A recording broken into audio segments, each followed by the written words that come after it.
Salut à tous, j'espère que vous allez bien. Aujourd'hui, je suis avec Sébastien. Salut Sébastien. Bonjour Johnny. Voilà, on est au congrès des pasteurs Assemblée de Dieu à Montluçon en Auvergne. Et puis, j'avais vraiment à cœur depuis longtemps de pouvoir poser quelques questions à Sébastien sur son témoignage, comment sa vie a changé, comment Dieu est venu dans sa vie. Donc, là, j'aimerais poser quelques questions. Oui. Là tu joues à domicile, là. L'Auvergne, Oui, c'est vrai dis-nous un peu que plus. l'Allier, c'est une région chère à mon cœur parce que je suis né à quelques kilomètres d'ici. Je suis né dans la ville de Moulins-sur-Allier. Donc oui, l'Allier, je connais bien.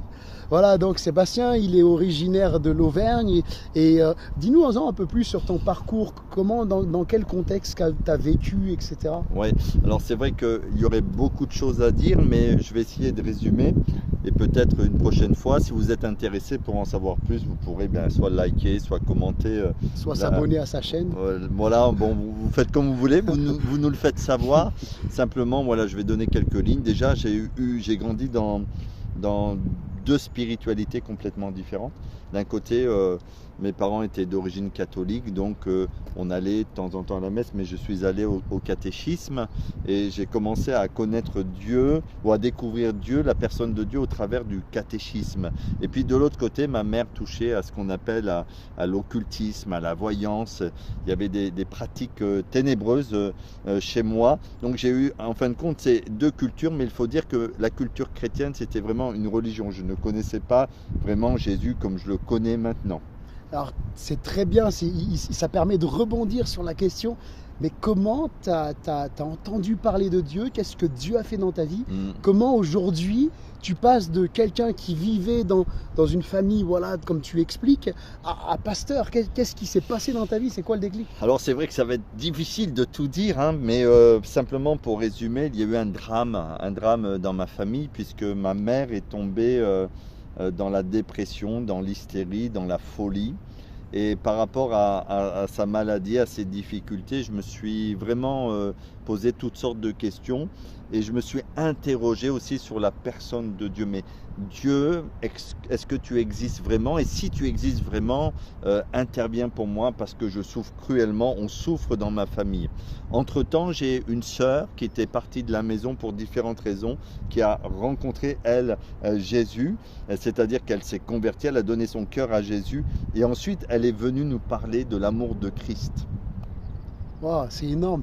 Est-ce que tu pourrais juste raconter rapidement cette anecdote? Si je me souviens bien, ça se trouve, je suis en train de me planter et c'est pas lui. Mais si je me souviens bien, t'as pas fait un rêve un jour où tu te voyais dans une salle de danse ou un truc comme ça? Oui, alors quand j'étais c'était pendant toutes ces années de maternelle. J'ai fait un rêve, je me rappelais, ça a vraiment imprégné mon cœur.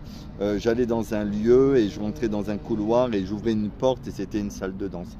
Et quand je suis allé à l'église pour la première fois ou les premières fois dans la ville de Moulins, eh bien j'ai revu ce couloir, j'ai revu cette porte, mais ce n'était pas une salle de danse, c'était une église. Et quand j'ai posé la question au pasteur de l'époque, mais je ne comprends pas ce rêve, est-ce que vous pouvez m'expliquer? Eh bien oui, avant c'était une salle de danse, mais là c'était une église. Déjà, Dieu travaillait mon cœur, Dieu voulait me diriger vers lui, Dieu m'appelait à découvrir son amour. Donc c'est vrai qu'il y a plein de choses que je pourrais partager, mais vous pouvez poser vos questions, on essayera de répondre.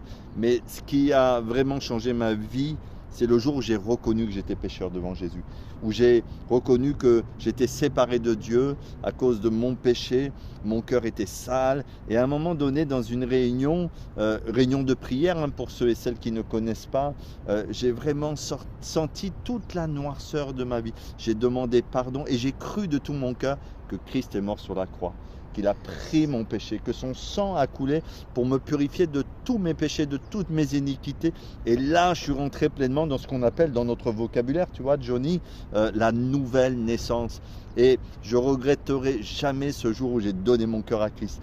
Donc, je vous invite, je vous encourage, vous qui entendez peut-être cette vidéo, de venir à Jésus. Posez-nous des questions, demandez-nous comment on peut donner son cœur à Christ, comment on peut casser cette vie de péché dans notre existence, comment on peut passer dans cette nouvelle naissance, et on sera très heureux de pouvoir répondre. Alors c'est vrai que j'aurais plein de choses à dire, il y a plein de choses qui arrivent dans mon esprit, mais je pense que pour aujourd'hui, C'est vraiment pas mal, c'est vraiment pas mal. Déjà la vidéo est un peu longue, mais c'est pas grave, j'avais vraiment à cœur depuis longtemps. Je dis à Sébastien, et lui c'est un homme d'affaires presque, hein. Il a un planning. C'est pas vrai. Et en fait je lui disais, mais je suis vraiment intéressé de pouvoir avoir ton témoignage et en faire bénéficier ceux qui me suivent sur les réseaux. Vraiment un beau témoignage, et simplement vous dire que de la même façon que Dieu a cherché Sébastien dès son enfance, il te cherche toi aussi. Tu as du prix à ses yeux. Et de la même façon que Jésus est mort sur la croix pour Sébastien, pour lui pardonner ses péchés, il est mort aussi pour toi. Alors vraiment, n'hésite pas, Sébastien pourra même répondre en commentaire. On est abonné, on se suit et tout. Et n'hésitez pas même à vous abonner à sa chaîne, Sébastien Saclier, ça sur TikTok. Ouais, c'est ça, je suis pasteur à Rouen. Voilà, pasteur à Rouen, église Rouen Métropole. N'hésitez pas à vous abonner, à le suivre. Voilà, très heureux de répondre. Yes. Merci vraiment pour cette vidéo, Sébastien. Que Dieu vous bénisse. À très bientôt. Au revoir. Que Dieu vous bénisse. Ciao.